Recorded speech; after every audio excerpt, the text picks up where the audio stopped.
Como bien lo decía el señor decano, la charla que tenemos programada esta mañana sobre desafíos del modelo de desarrollo económico de Colombia en el marco del posconflicto será presentada por Gustavo Petro Urrego. Él es economista de la Universidad Externado de Colombia, especialista en administración de la Escuela Superior de Administración Pública y magíster en economía de la Universidad Javeriana. En su vida pública ha ocupado cargos como concejal de Zipaquirá, representante a la Cámara por Cundinamarca y Bogotá en el periodo 1991-2002, senador de la República de Colombia entre 2006 y 2010, alcalde mayor de Bogotá entre 2012 y 2015 y candidato presidencial en 2010 por el Polo Democrático, entre otros. También se ha desempeñado como asesor y docente en diferentes universidades del país. Esta conferencia estará moderada por el profesor Ramón Javier Mesa Callejas, del Departamento de Economía. Las preguntas generadas alrededor de la presentación serán resueltas después, una vez finalice la intervención. Para ello tendremos unos formatos previamente establecidos que, antes de finalizar la charla, se distribuirán en el auditorio por parte del personal de logística. Agradecemos entonces la participación de nuestro invitado y le damos la bienvenida.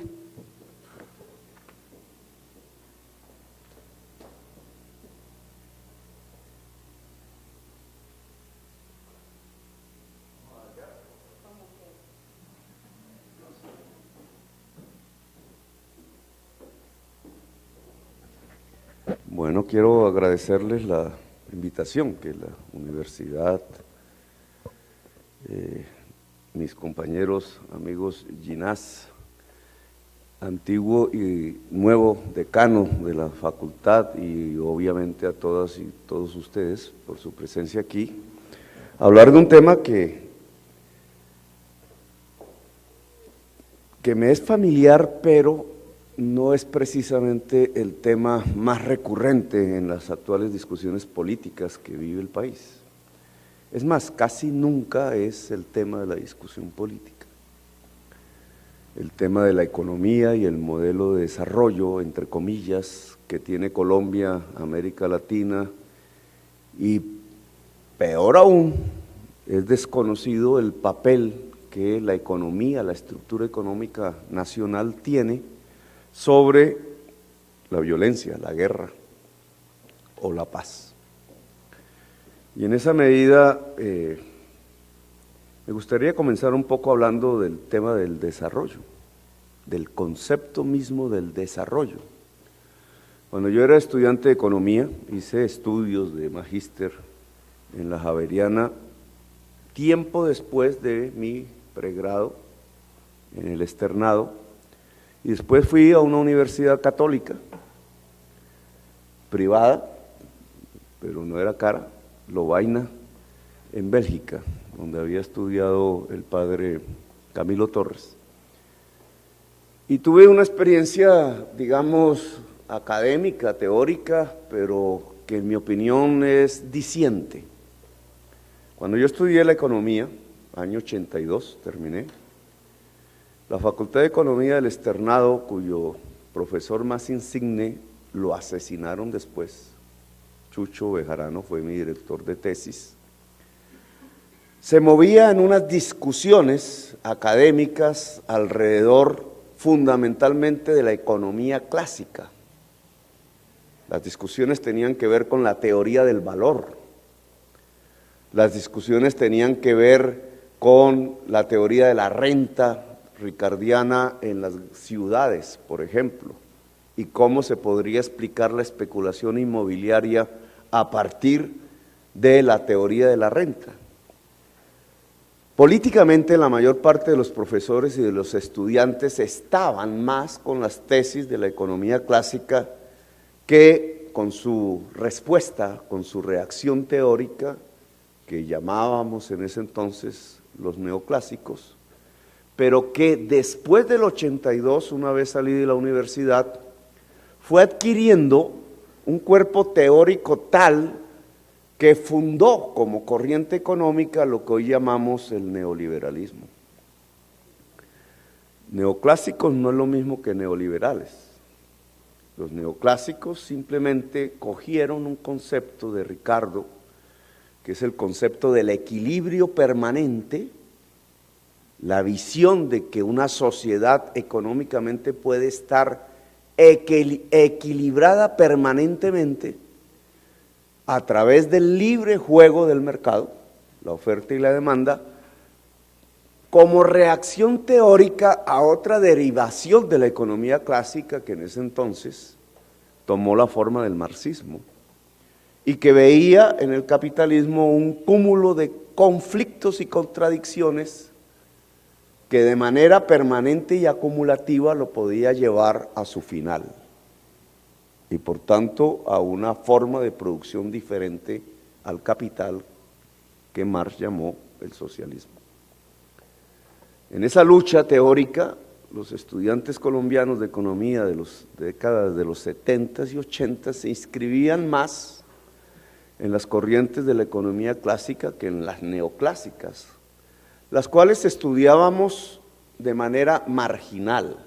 Su componente matemático, su rigurosidad matemática derivada del cálculo aplicado a las ciencias sociales, hacía ver la teoría neoclásica como una teoría con un enorme déficit para explicar la realidad de las sociedades. Contrario a ese sentir de la década de los 80s, lo cierto es que a partir de ese cuerpo teórico se fundó un pensamiento único que abarcó prácticamente todas las universidades, que abarcó la política y que llegó a convertirse incluso en ideología y manera de pensar popular. Se metió en todos los vericuetos de la sociedad y ya no bajo su arquitectura puramente neoclásica, sino bajo la arquitectura neoliberal. ¿Cuál es la diferencia entre neoliberalismo y neoclásicos desde el punto de vista teórico? Que mientras los neoclásicos utilizaron la tesis del libre mercado para examinar el mercado de bienes y servicios y solamente los bienes y servicios de su época, cómo producir eficazmente el pan, cómo producir eficazmente confecciones de tela, cómo producir eficazmente alimentos. El neoliberalismo, por el contrario, extiende la concepción del libre mercado a todos los rincones de expresión de la humanidad. Adquiere una visión totalitaria, expande la concepción construida por los neoclásicos del libre mercado, circunscrita a los bienes y servicios, es decir, a la estructura económica que existía en ese entonces, lo extiende a toda percepción humana, hasta la religiosa, la política, la cultura. Se expande entonces la tesis de que cada actividad del ser humano, incluso autónoma e independiente de la producción de bienes y servicios, debe ser regida por el mercado. La salud, la justicia, la seguridad, conceptos que ningún neoclásico se hubiera atrevido a concebir desde una perspectiva de libre mercado, ahora desde una perspectiva neoliberal, todas esas dimensiones, la religión, la educación pública, la educación superior, el saber, se convierten en espacios mercantiles y bajo las lógicas propias de la libertad de mercados. Ese es el neoliberalismo. Y el neoliberalismo, sobre todo a partir del derrumbe del mundo soviético, se expande por el mundo, se convierte en el pensamiento único y prácticamente en la academia solo aprendemos de él. Esa situación traída a nuestro tema concreto, Colombia, marca un modelo de desarrollo. Si no es el Estado el que es el impulsor del desarrollo, es el libre mercado el impulsor del desarrollo. Todas las reformas económicas de política pública hechas en Colombia, sobre todo a partir del gobierno de César Gaviria, defensor del sí hoy, son reformas que consisten en volver la mayor parte de los aspectos de la vida social, aspectos mercantiles. La salud, la energía eléctrica en ese entonces, las telecomunicaciones, la educación con una fuerte resistencia popular, los elementos fundamentales de la coexistencia probablemente pacífica de los colombianos. Bajo leyes de mercado se desarrollan, y ahí viene la pregunta, ¿qué significa el desarrollo? Bajo libre mercado el desarrollo consiste en que el acumulado de bienes y servicios de una sociedad crece per cápita. Es decir, que cada vez debemos tener más bienes y servicios divididos entre toda la población que habita el territorio colombiano. Ese sería el desarrollo. Un país es más desarrollado entre más tenga, más consuma. Si volvemos a la economía clásica, esa visión del desarrollo no sería más que la expresión de el aumento del consumo trae un aumento de ganancias, de plusvalores. Y por tanto, si el capitalismo se mueve a partir de conseguir más y más ganancias apropiadas privadamente, entonces el capitalismo necesita que cada vez se consuma y se consuma más. La humanidad se transforma desde la visión crítica de la economía simplemente en un sujeto que debe consumir cada vez más. Si no, el capitalismo entra en crisis. Y si el capitalismo entra en crisis la ganancia y se deja de acumular. Bajo esa tesis se deja de desarrollar el país. El desarrollo está ligado entonces a la acumulación de bienes, al consumo. Ese es el desarrollo real de la humanidad. Pues a partir de la crisis del mismo neoliberalismo a escala mundial, empieza a aparecer unas nuevas corrientes, incluso desde la teoría económica, que critican el concepto del desarrollo. ¿El desarrollo es una acumulación de bienes o el desarrollo es una expansión del ser humano en toda su diversidad? Y por tanto sobrepasa la discusión económica y entra en otras esferas que, incluyendo la económica, tiene que ver con otros aspectos complejos y diferentes que un mercado no puede responder. El desarrollo es impuesto. Es decir, hay un modelo de desarrollo que hay que imitar, o el desarrollo, como se entiende, como nuestras mamás lo decían de las adolescentes y los adolescentes, es interno, es un florecimiento. Hay dos maneras de mirar entonces el desarrollo. Si el desarrollo es un florecimiento del ser humano en su diversidad, no puede ser un modelo económico impuesto, sino que viene de adentro de la sociedad misma. Si el modelo de desarrollo o el desarrollo es concebido como una acumulación permanente de bienes y servicios, entonces el modelo es importado. Hay que mirar cómo las sociedades que han logrado acumulaciones enormes de bienes y servicios lo han hecho para imitarlos de tal manera que nosotros lleguemos a esos mismos estadios de acumulación. Una China hoy es un imitador de modelos económicos. Y es muy difícil dentro de la discusión político-económica encontrar desarrollos de modelos o modelos de desarrollo autónomos.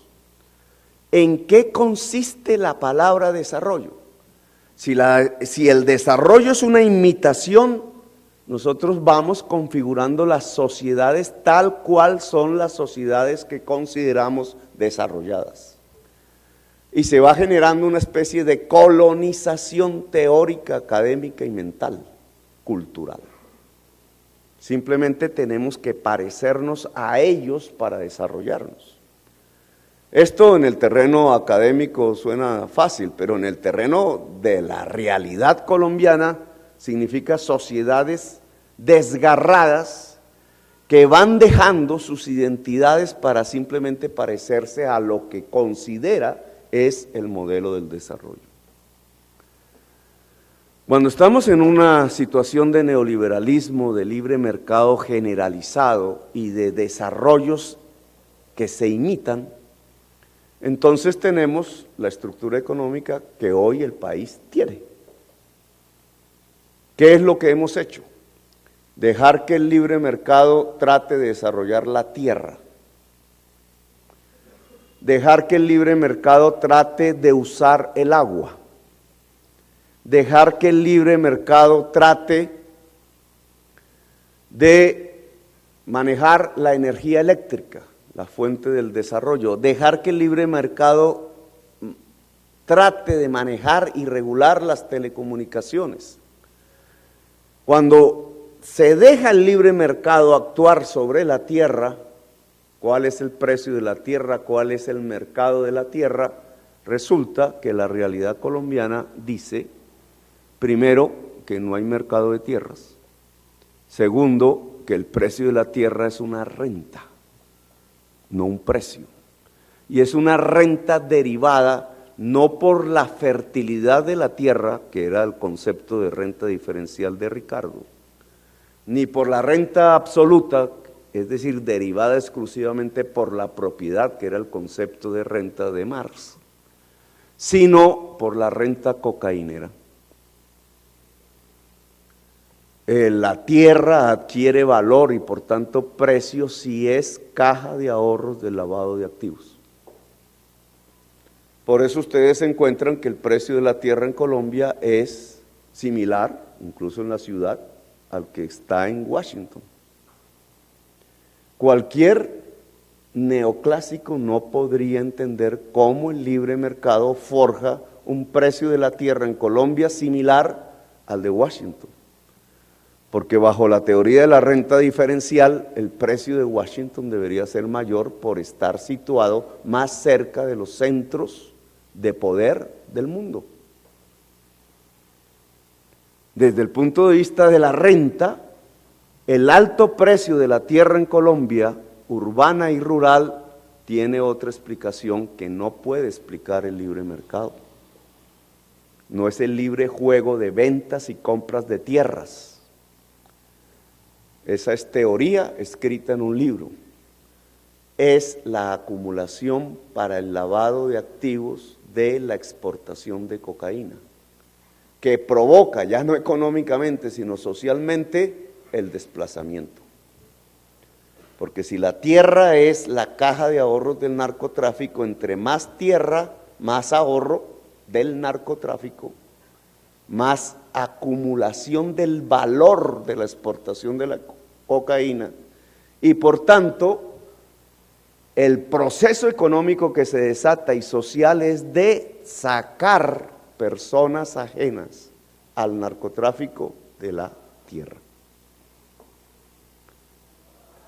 Firmados los acuerdos de La Habana, lo que tenemos es una tierra en manos del narcotráfico. Y ese es el resultado de la falta de una política pública antinarcotráfico en la posesión de la tierra. ¿Cuál es el resultado económico de ese tipo de posesión de la tierra? Que no produce.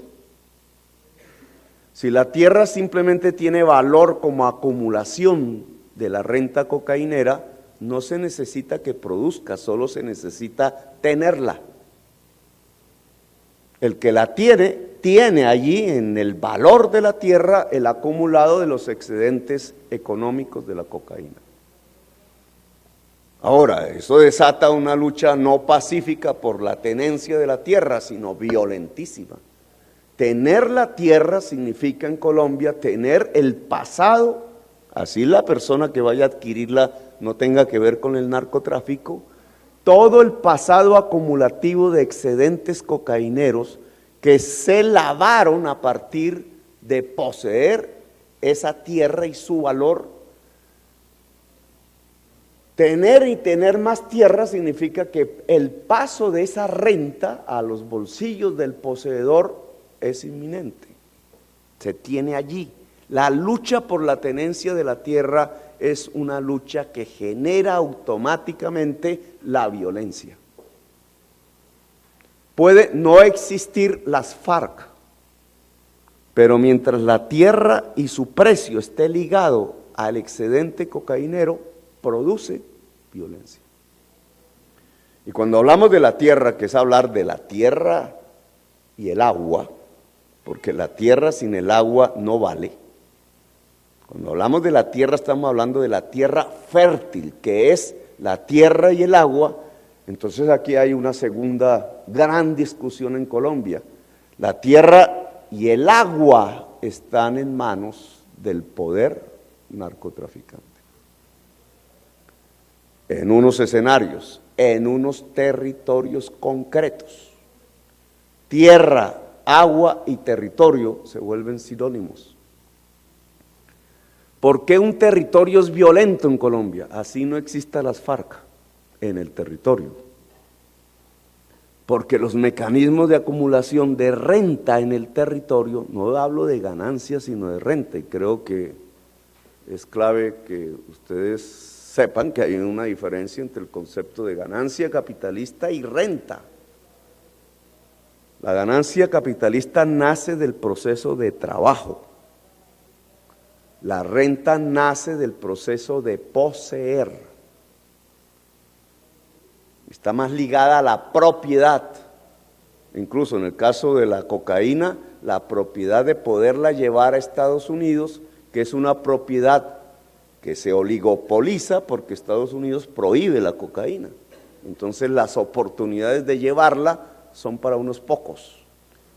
El precio se eleva y ese precio elevado es una renta, no deriva de los costos de producción de la cocaína, sino de una decisión que es prohibir y de unas tenencias que es poder, a pesar de la prohibición, entrar la mercancía. Tenemos un mundo rural cruzado entonces por un mundo rentístico, no por un mundo de ganancias productivas. Alguien podría decirlo, un mundo que se ha construido no a partir propiamente de las lógicas capitalistas, de la ganancia productiva, sino un mundo construido a partir de las lógicas rentísticas que pertenecen más a formas de producción feudales. El libre mercado allí no ha hecho sino ser retórica que constata un hecho político de poder. La tierra no es un instrumento económico, es un instrumento de poder. Y si me permiten adelantar más, el efecto de eso es que los colombianos tenemos 15 millones de hectáreas fértiles y solo producimos alimentos en 2 millones, incluso en descenso. Solo producimos en 2 millones, incluido el café, que se mete como alimento. Pues habría una discusión al respecto, pero no nos interesa por el momento. Las otras dos, la producción agraria de Colombia está en 4 millones de hectáreas, de 15 millones de hectáreas fértiles. Las otras 2 millones de hectáreas se dedican a producir combustibles, básicamente palma africana, los cañaduzales que producen alcohol, etcétera. Biomasa para producir energías fósiles, porque al final la biomasa se quema, produciendo gases de efecto invernadero, pero que van al mercado de los Estados Unidos y Europa para mover sus fábricas, sus carros. Y ahí metemos la mitad de la tierra en la cual producimos. Las 11 millones de hectáreas restantes no producen nada y son tierras fértiles. Cualquiera que haga un cálculo económico, una actividad productiva en el campo, cualquiera de producción de alimentos, ¿cuántos trabajadores por hectárea necesita? Da una cifra en Colombia, de acuerdo a la productividad, da 8. En 11 millones, si produjéramos en las 11 millones donde no producimos, ¿cuántos trabajadores habría?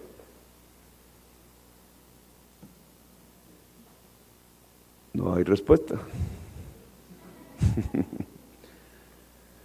pues los suficientes como para tener empleados a toda la población del campo, e incluso más allá. Simplemente tenemos un factor productivo subutilizado. Pero no porque seamos tontos o no porque seamos brutos, que no hacemos lo mismo que los argentinos o los norteamericanos o los franceses, que es usar hasta el último centímetro cuadrado la tierra fértil. No, porque procesos políticos, incluso que tienen sus raíces históricas en las épocas de la independencia y la colonia, que es donde aparece el concepto de la gran hacienda, han conducido a que la tierra en Colombia no produzca. Y en esto incluso, si queremos profundizar algo más, el gran esfuerzo productivo fue el de la economía cafetera. Y ese esfuerzo cafetero del siglo XX fue el esfuerzo de una población que, no pudiendo llegar a las tierras fértiles de la costa caribe o del Magdalena Medio, decidió irse a la montaña, y casualmente el café de montaña resultó ser un excelente producto de exportación, democrático, porque los dueños de la tierra fértil no se iban a las montañas, eran los arrieros que ustedes llaman o labriegos. Parte de la historia antioqueña tiene que ver con este tema. Pero también una persona que murió, un gran empresario antioqueño, tratando de aplicar a Keynes, porque era keynesiano, no neoliberal en sus épocas juveniles, encontró que esa búsqueda de tierras fértiles por parte de pueblos que vivían entre las montañas, con escasez de tierra fértil, llevó, después de la economía cafetera que había producido una industrialización a partir del café, y la aparición de la industria colombiana real a partir del café, básicamente agroindustria y confecciones, los llevó a vertir los rendimientos de la industria en la compra de tierras improductivas pero fértiles, y acabó la dinámica industrial. Ese señor se llamaba Echevarría Olózaga. Echevarría Olózaga demuestra cómo la preferencia, no por la liquidez de tipo keynesiano, sino por la tierra de tipo feudal en Colombia, desactivó el crecimiento de la producción industrial que estaba en estado incipiente. Lo cierto es que esa es la estructura de la tierra que tenemos hoy. Adicionalmente tenemos una segunda estructura económica que llamamos desarrollo. El libre mercado, como teoría a escala mundial en el comercio internacional, ¿qué dictamina? Dictamina que los países exportan en donde tienen ventajas naturales y o comparativas. Teoría del comercio internacional. Si el libre mercado funciona, entonces Colombia debería exportar donde lo que tiene de ventajas naturales y comparativas. Las ventajas comparativas podrían moverse y ser dinámicas, es decir, la tecnología podría cambiar las ventajas comparativas, pero las ventajas naturales están dadas. Si una sociedad no invierte en el conocimiento para cambiar las ventajas comparativas, como se hicieron Singapur, Corea del Sur, Japón, etcétera, solo queda con sus ventajas naturales. Solo puede exportar lo que naturalmente le da una ventaja al país respecto a los demás países del mundo. Ese es el libre mercado en el comercio internacional. Colombia, por tanto, decidió exportar en donde tuviera ventajas naturales. Y las ventajas naturales son básicamente lo que demandan en los países desarrollados, que existe en Colombia sin necesidad de trabajar. ¿Qué es carbón, petróleo, gas natural? A partir del gobierno de Pastrana, toda la idea de construir un modelo de desarrollo alrededor del café y la industrialización varió por simplemente sacar petróleo y carbón. Dejamos de ser nuestro principal producto de exportación, dejó de ser el café y pasó a ser el carbón y el petróleo. Y aquí entramos en una segunda dinámica que configura nuestro modelo, entre comillas, de desarrollo actual. Exportar carbón y petróleo, que simplemente tienen como proceso de trabajo abrir huecos para sacarlo, no tiene más proceso de trabajo. El carbón no se hace, está ahí, el petróleo no se hace, está ahí, por azar geológico o por designio de Dios, depende de las creencias que se tengan. Lo cierto es que no hay que trabajar para tener petróleo y carbón. Están ahí. Si no están ahí, nunca jamás podremos sacar petróleo y carbón, por mucho trabajo que metamos. Por tanto, si tenemos petróleo y carbón sin trabajar, sacarlo a un precio internacional determinado, produce otra renta. No es una ganancia productiva. El precio del petróleo y del carbón no depende de sus costos de producción, ni de su transformación y su ganancia productiva, sino que el precio internacional del petróleo y del carbón dependen de poseerlos. Si los poseedores se aglutinan, el precio se eleva. Y se eleva 2, 3, 5, hasta 10 veces más de su valor. Una riqueza se transfiere hacia los países poseedores de petróleo y carbón, una renta. Si el precio se desploma porque políticamente los países poseedores de carbón y petróleo se dividen, entonces la renta disminuye sustancialmente de un año para el otro. No es una ganancia productiva, es una renta, igual que la renta cocainera, solo que esta es legal. Una facilidad tal, dado que por azar geológico Colombia tiene carbón y petróleo, las más grandes minas de carbón, de las más grandes del mundo, y un petróleo no tan grande como el de Venezuela, pero los tiene, permitió una oleada de riqueza transferida de los países desarrollados hacia nuestra sociedad en forma de renta.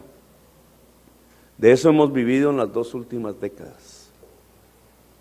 Renta cocainera hacia la tierra, después hacia la contratación pública, renta petrolera y carbonífera hacia el conjunto de la economía. Vivimos de la renta. Ahora, ¿qué pasa con el petróleo y el carbón? Que es más mortal que la cocaína, que hace más daño que la cocaína. Después de tanta discusión mediática alrededor de los peligros de la droga, va a matar más gente en la humanidad el carbón y el petróleo que la cocaína. ¿Por qué el carbón y el petróleo matan más gente? No solamente porque producen guerras y violencias hacia los países que lo producen, todo el Medio Oriente que ustedes observan, Irak, Libia, los éxodos pasando el mar Mediterráneo hacia Europa, de gente aterrorizada por la guerra, y las barreras y los muros que se van levantando en Europa para impedir que pueblos que consideran ajenos a ellos entren a disputar la riqueza propia de los europeos. No solamente por esa conflictividad mundial que se desata por capturar las reservas del carbón y el petróleo, básicamente porque son la fuente de la energía del capitalismo, sino porque los científicos lo han descubierto recientemente, y no fueron economistas los que encontraron esos hechos, La fuente fundamental de energía del capitalismo, al ser fósil, se quema tecnológicamente produciendo gases de efecto invernadero. Es más, si el capitalismo solo puede progresar, desarrollarse, a partir de que la gente consuma más y más, porque si no, no hay ganancia, y si no hay ganancia, no hay capital. Si el capitalismo es un modo ampliado de acumulación de capital, como decía Marx, siempre y cada vez más ampliado, buscando hasta el último rincón del planeta para el desarrollo y la captación de ganancias que solo se pueden realizar a partir de la venta de mercancías, es decir, el incremento del consumo y las demandas de los pueblos.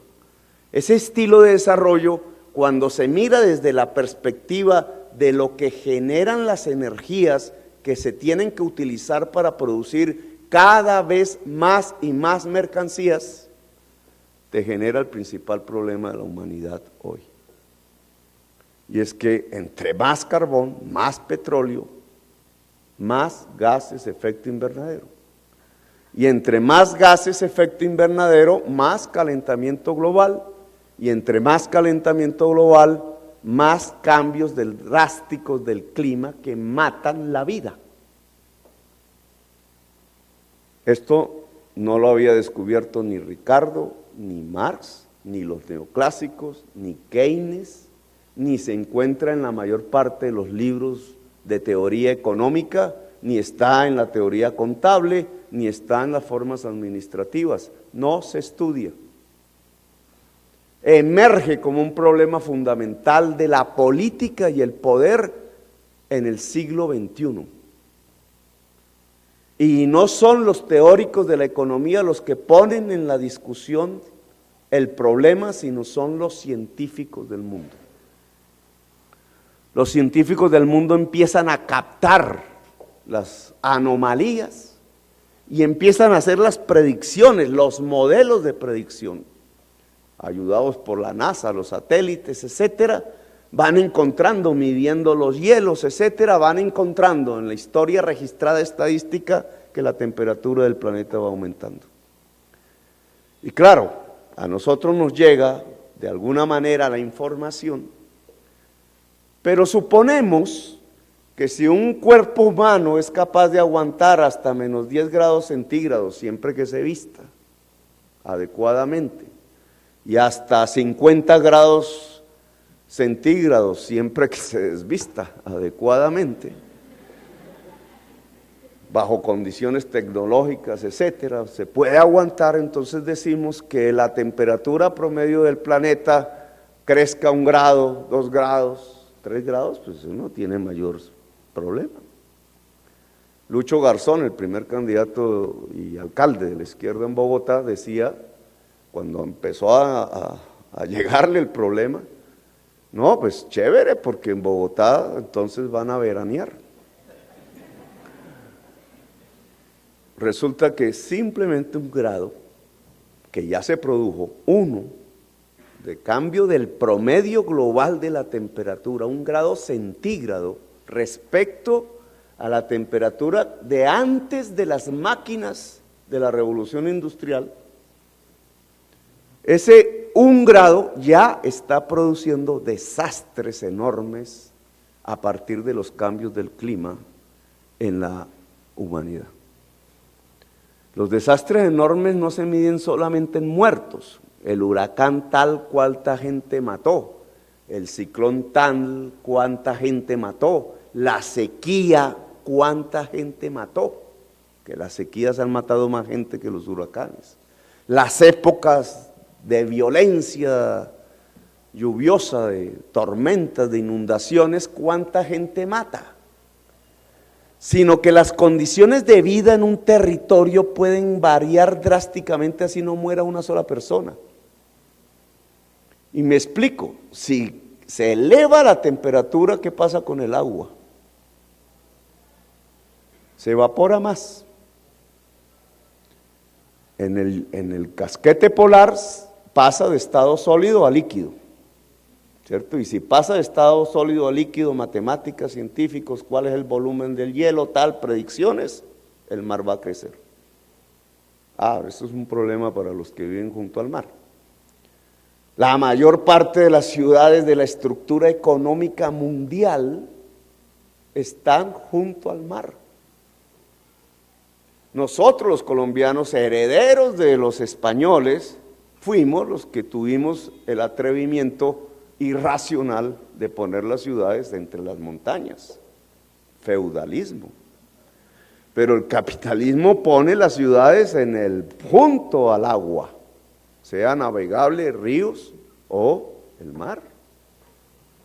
El ordenamiento de la humanidad se da alrededor del agua, no contra el agua. Bogotá, no hablo de Medellín, Bogotá la ubicaron en el único río no navegable de Colombia. Entonces, ¿cómo podía vincularse Bogotá al mundo? Y ahora todavía es difícil, pero hablo de hace un siglo, 2 siglos, cuando la hicieron. ¿Cómo se podía vincular Bogotá al mundo? Si ni su río que pasa por el lado es navegable o que cae en un salto mortal. Era el feudalismo, la lógica allí era ubicar la ciudad en donde pudiera ser defendida, la ciudad inhóspita, el castillo feudal, el feudalismo español. El capitalismo lo que hace es que la ciudad esté en los circuitos económicos para la acumulación de capital y la ganancia, y los circuitos económicos se facilitan si está al lado del agua. Bueno, si la mayor parte de la estructura económica mundial está al lado del agua, Nueva York, Los Ángeles, Tokio, etcétera, Londres, ¿qué pasa si se eleva el mar? ¿Qué pasa con la economía mundial si se eleva el mar? Así no se muera la gente podrá irse, lo cual nos marca otra de las realidades de los momentos que estamos viviendo. Irse significa millones de personas que se van del territorio cuando el territorio ya no puede sostener la vida. Es decir, que aparecerán en forma creciente los nuevos desplazamientos, el éxodo mundial, que ya no se contará por centenares de miles, sino por millones de personas. ¿Qué va a pasar con los pueblos de La Guajira, del Cesar y del Magdalena? En pleno proceso de desertización por evaporación del agua, tanto del casquete de la Sierra Nevada como de los afluentes que caían de la Sierra Nevada, que era su única posibilidad de agua.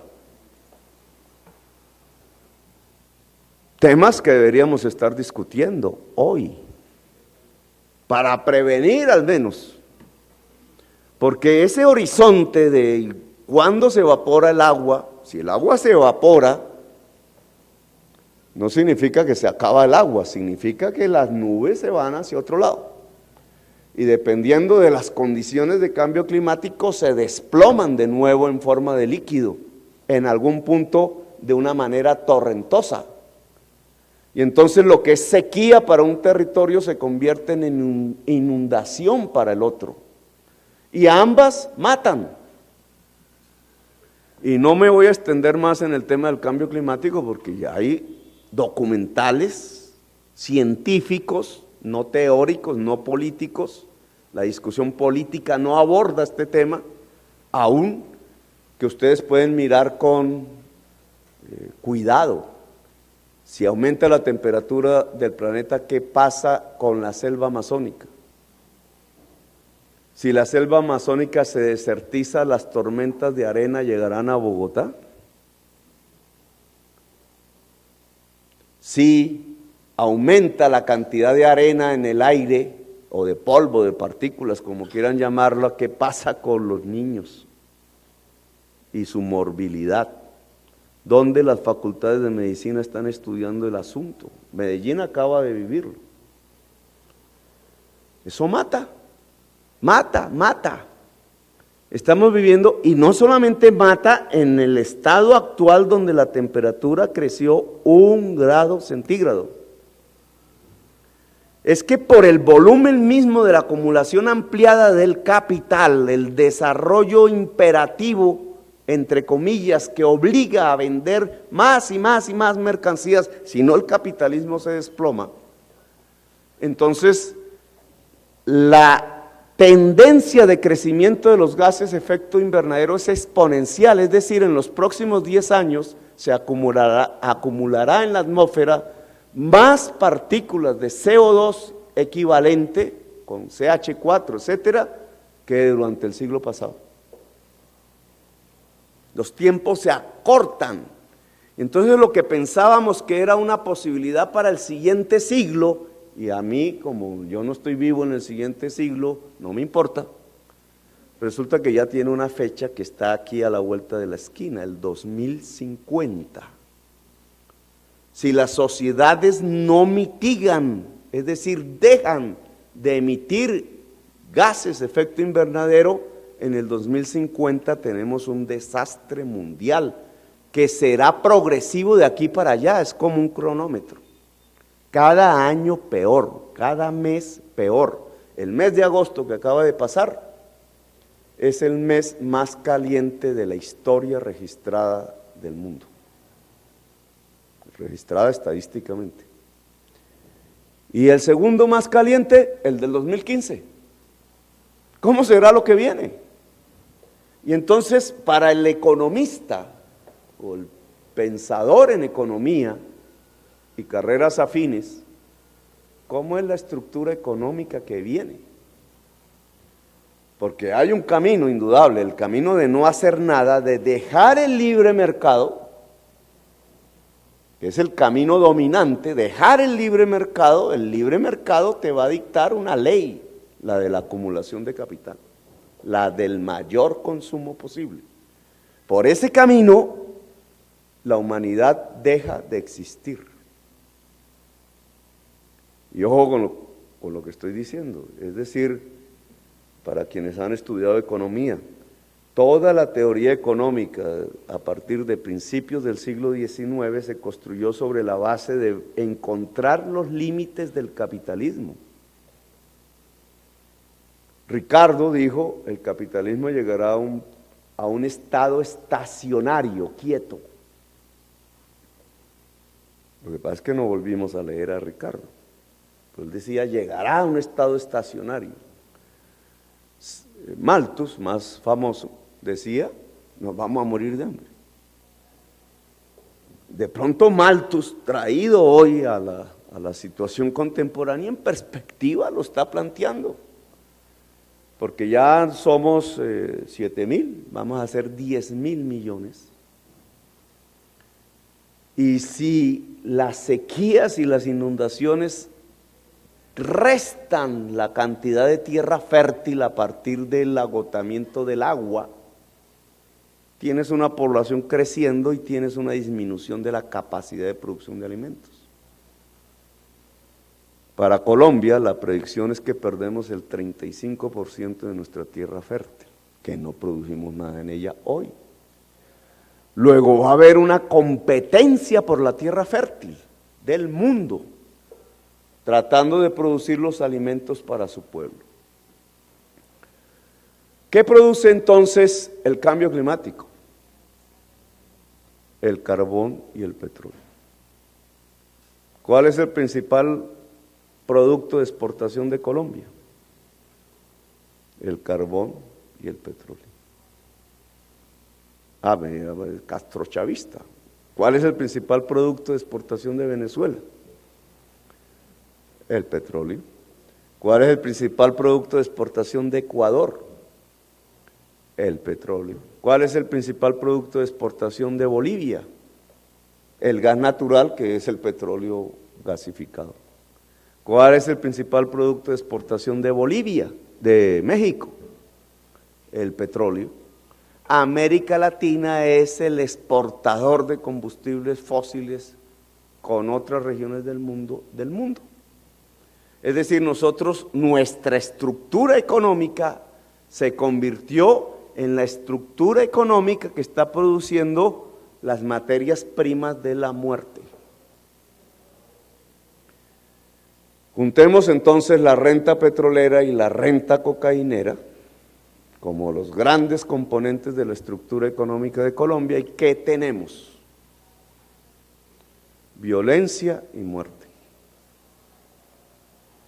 Desde el sentido más amplio del término hasta el sentido más concreto del término. En la región donde se saca el petróleo, el carbón o pasa la ruta de la cocaína, hay muerte.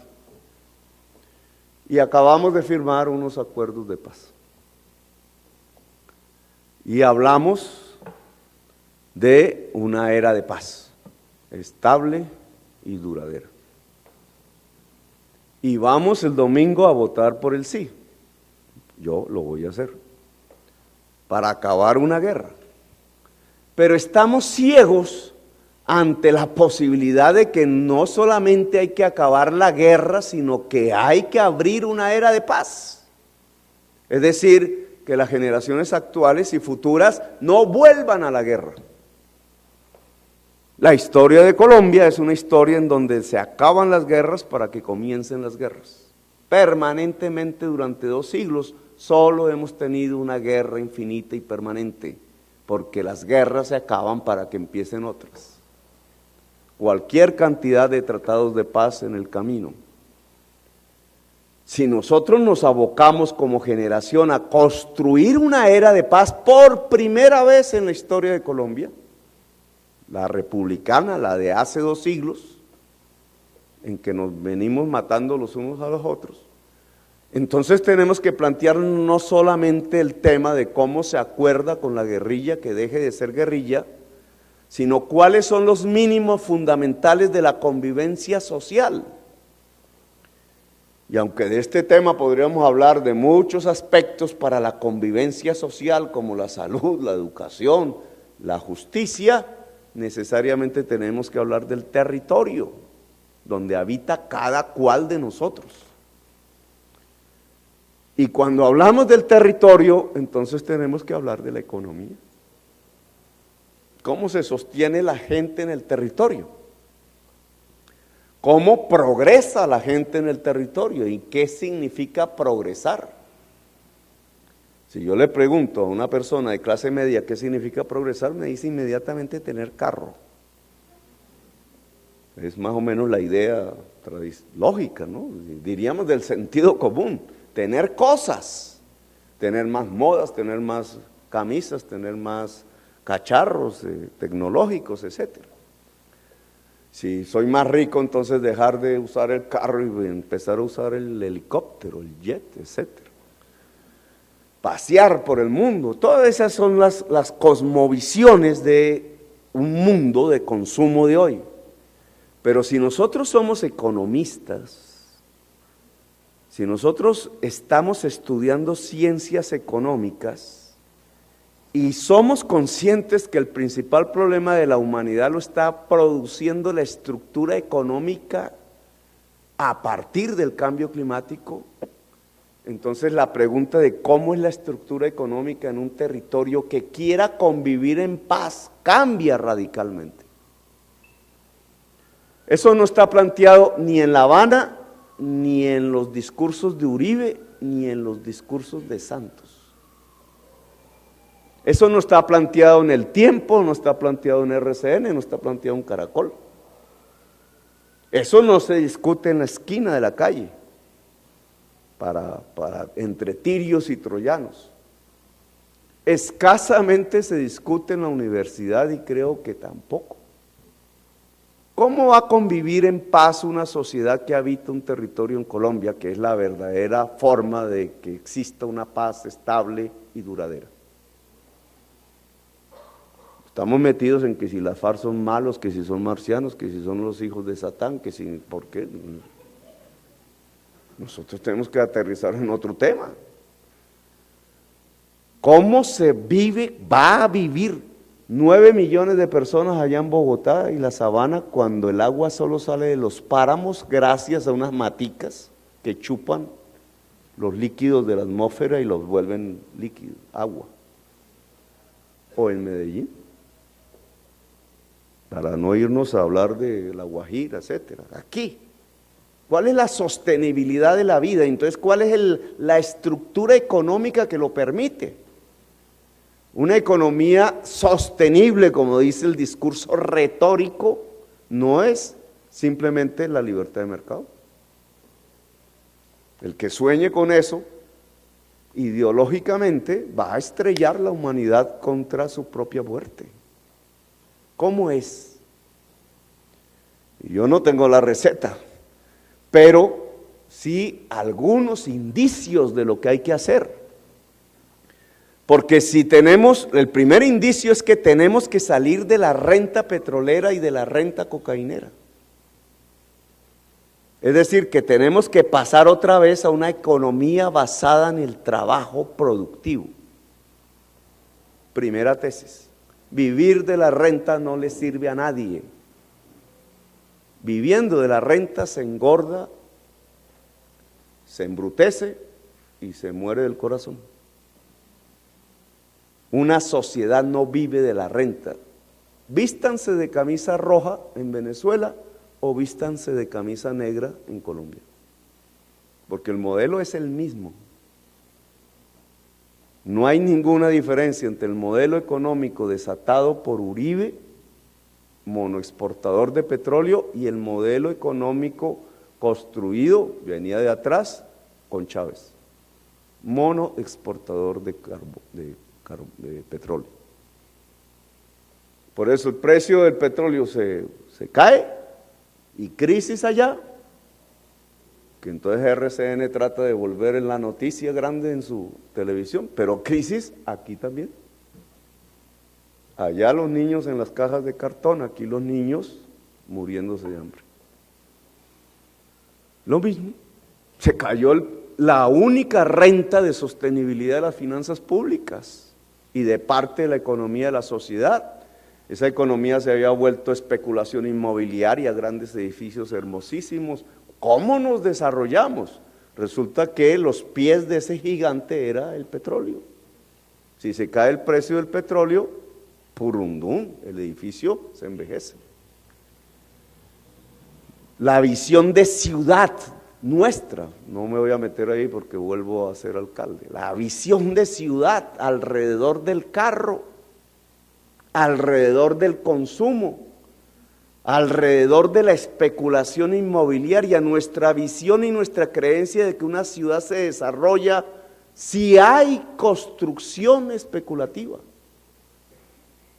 Todo ese mundo, esa burbuja se viene abajo, simplemente porque estaba sustentada en dos rentas, la renta cocainera y la más grande y peligrosa, la renta petrolera.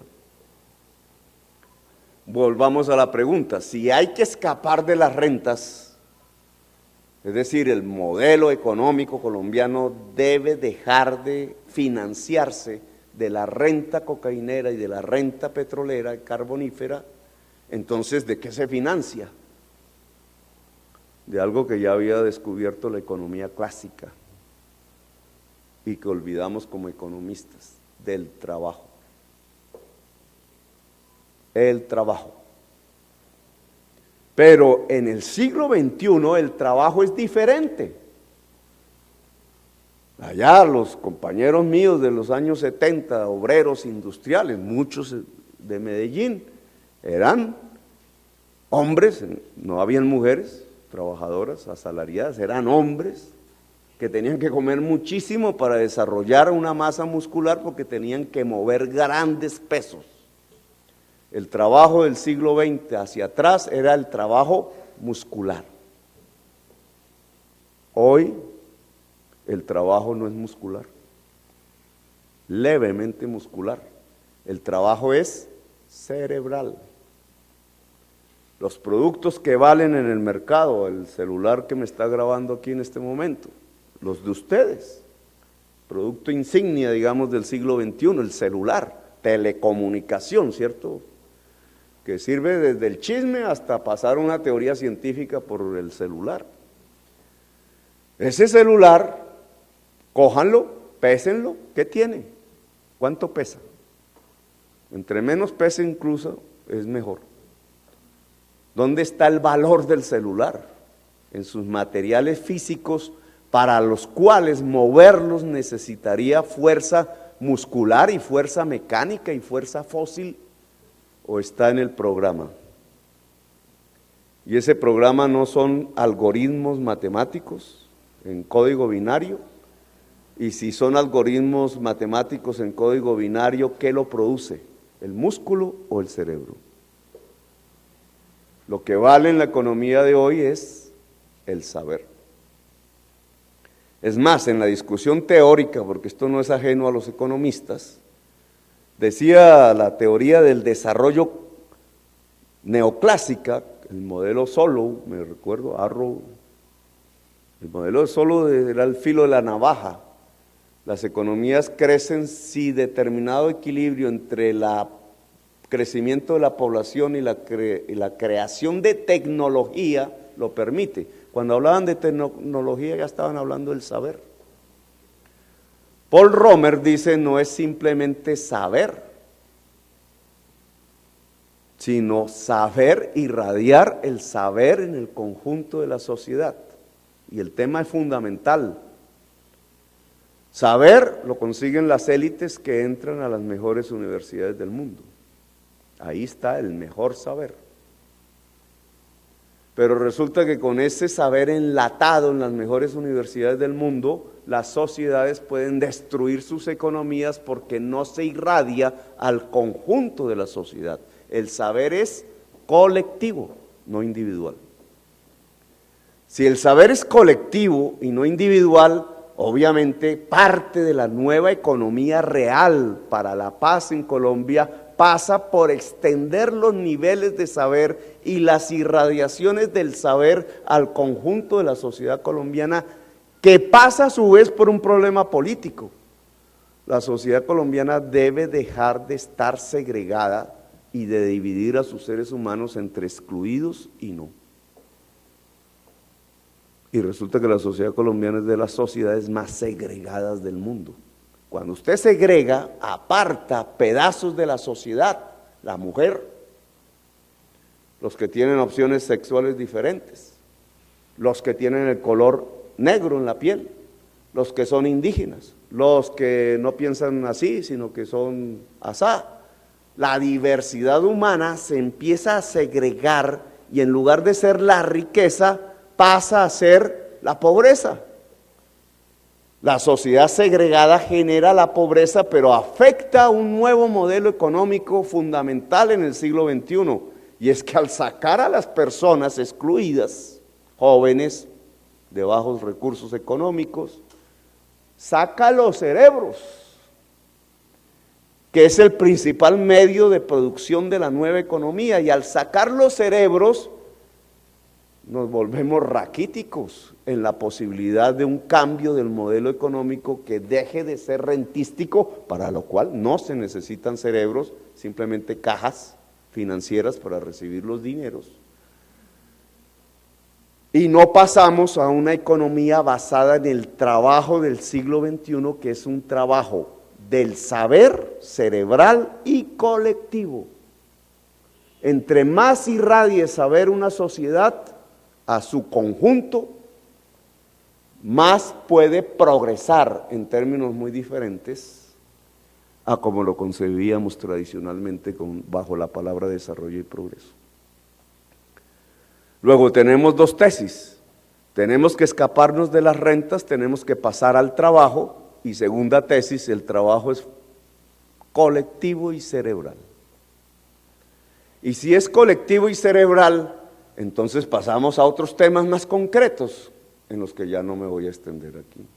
¿Cómo es la agricultura con cero emisión de carbono?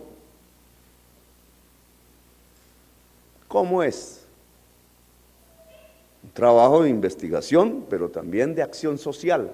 Ese campesinado que debe llegar a la posesión de las tierras en Colombia, hoy improductivas y en manos de las mafias o sus herederos, si la metemos dentro de la dinámica de cero emisión de gases efecto invernadero y de trabajo intensivo y colectivo del cerebro, ¿cómo es?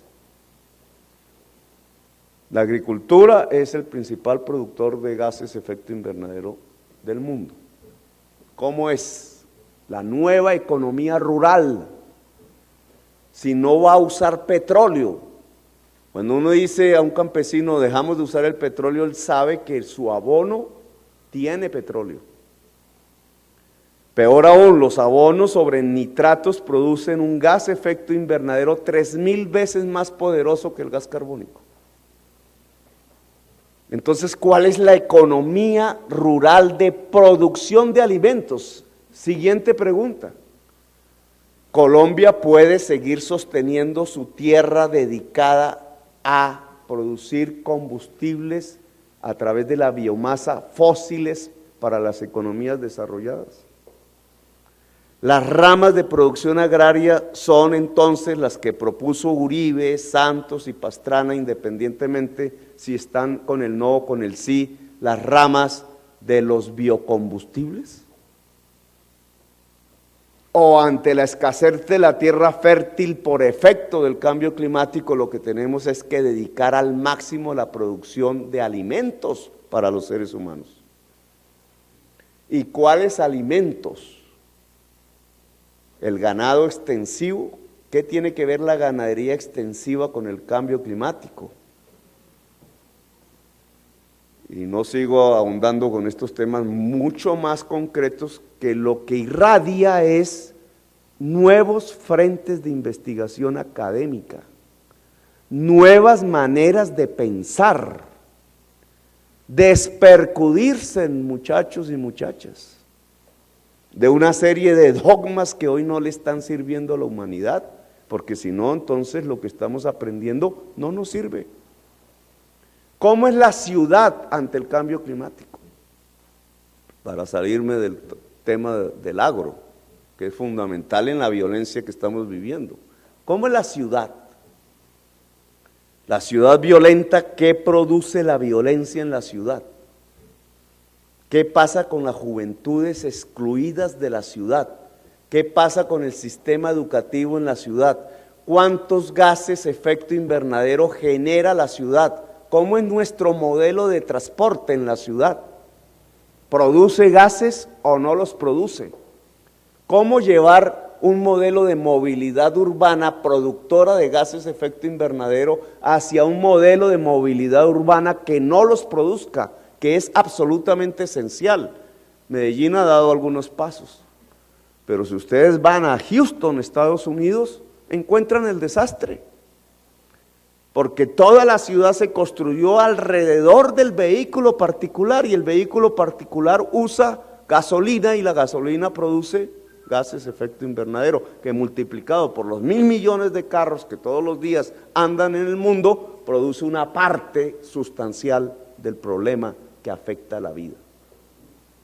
Y entonces, ¿cómo es la otra ciudad?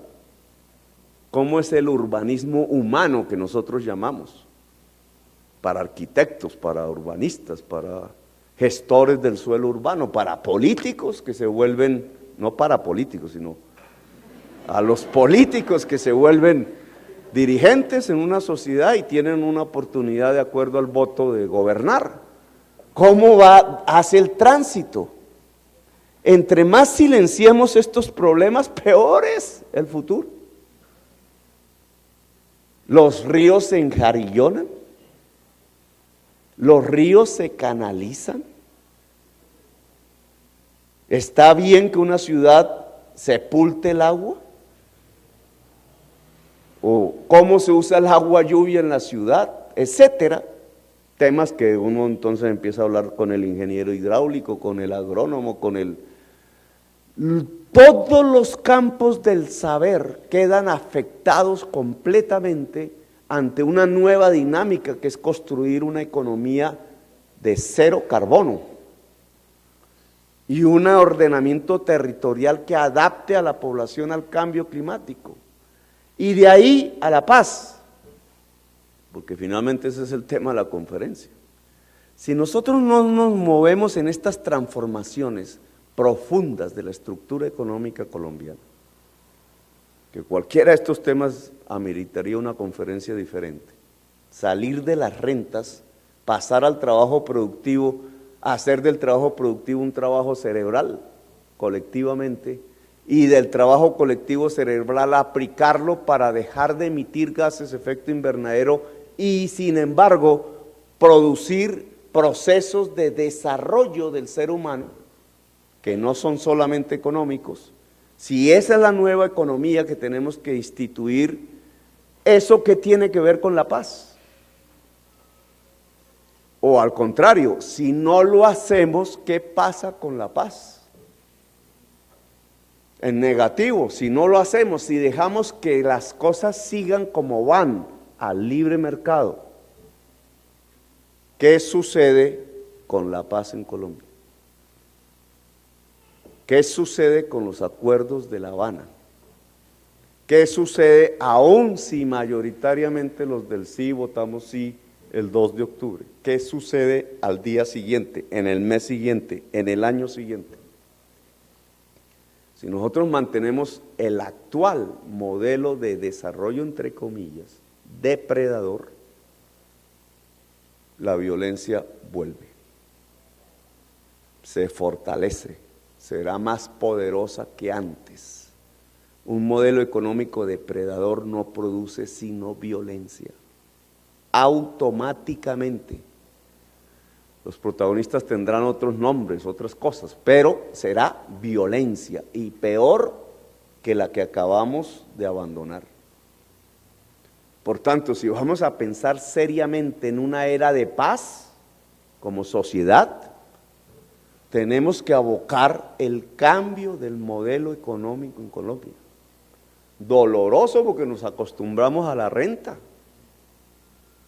nos acostumbramos al subsidio sin trabajar, nos acostumbramos a la vida fácil, no cerebral, puramente consumista.